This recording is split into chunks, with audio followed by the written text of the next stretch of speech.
Wichita gets over 50 tornadoes a year. We're ranked in the top 10 US cities for violent crime, and yes, it's windy almost every single day. But even with all of that, I chose to raise my family here, so let's talk about the real reasons Wichita might not be for you, and why, for the right families, it's actually kind of amazing. Hey, I'm Caleb Claussen, a local real estate agent and dad of 3, and I've lived in Wichita my entire life. And each year, I help over 40 families figure out where they want to live around town. And this isn't going to be a bash session on Wichita. Every city has its trade-offs, but I just want you to know the real ones before you move here. So if you're comparing Wichita to places like Kansas City, OKC, or Omaha, this might help you decide if Wichita is a fit or not. Let's start with the first reality check, and that is going to be crime. Wichita's violent crime rate is about 48.4, which is roughly 92% higher than the national average. Property crime is kind of high too, but here's what people get wrong. Crime in Wichita is extremely zip code specific. The majority of violent incidents happen in a few pockets around the urban core, and meanwhile, neighborhoods like Bel Air, Andover, Mays, and parts of East Wichita are significantly safer and very family friendly. But my advice, don't just Google the overall crime rate, dig a little deeper and check crime maps online.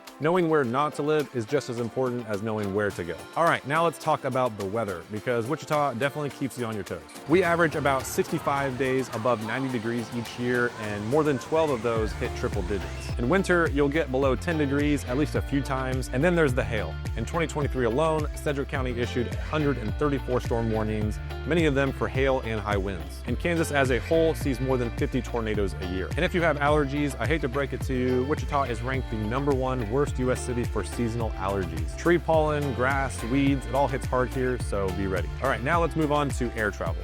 Wichita's airport, Dwight D. Eisenhower, is super clean and easy to navigate. It currently offers around 17 nonstop flights to major hubs like Dallas, Atlanta, Denver, and Chicago. But if you're looking to travel more often, you might run into some limitations.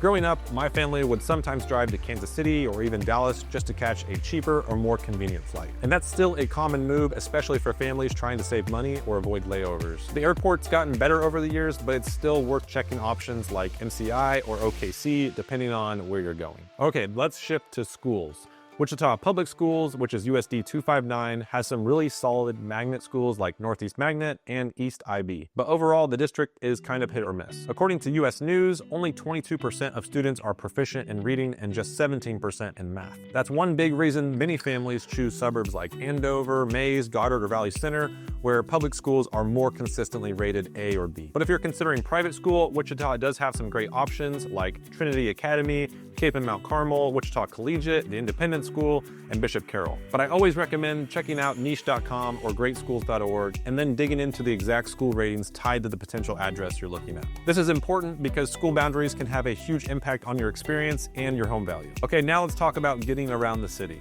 Wichita is not a very walkable city overall. Our walk score hovers around 60 and the transit score is just 26. That means public transportation is kind of limited and most people rely on their car for everything. That said, there are a few pockets that are genuinely walkable like Delano or College Hill and parts of downtown that come to mind.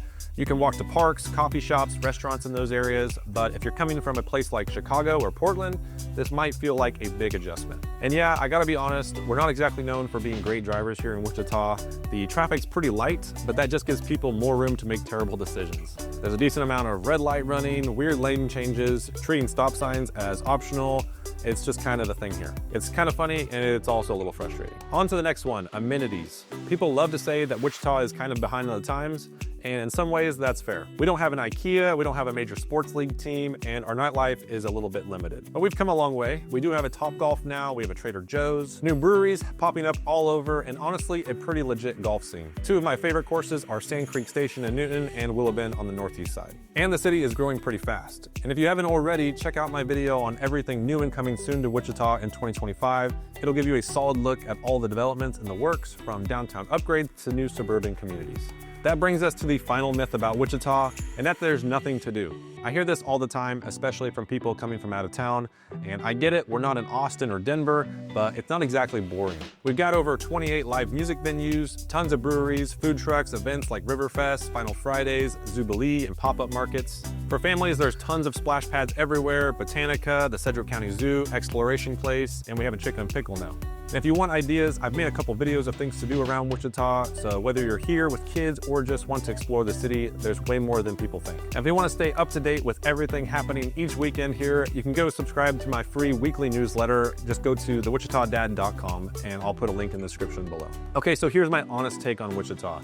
I grew up here, so I'm a little bit biased, but I think the people are genuinely kind, life is laid back, and it's affordable. It's also centrally located, so a weekend trip to Table Rock Lake or Kansas City is an easy win, and the city's growing in a good way. There's becoming more options, better amenities, and it still has that small town vibe. Sure, it's not for everyone, but if you're raising a family or want a solid place to grow roots, this might just be it. So there you have it. Let me know in the comments, what do you think people should know before they move to Wichita? Did I leave anything out, or what did I get right? And if this helped, please give it a like and hit subscribe. And you can also grab my free Wichita community guide. I'll leave a link in the description below. It covers all of the major communities in the area with things to do, school ratings, home prices, and hidden gems for each area that you should know. It's totally free, so check it out in the description. That's it for this video. Thank you so much for watching, and I'll see you on the next one.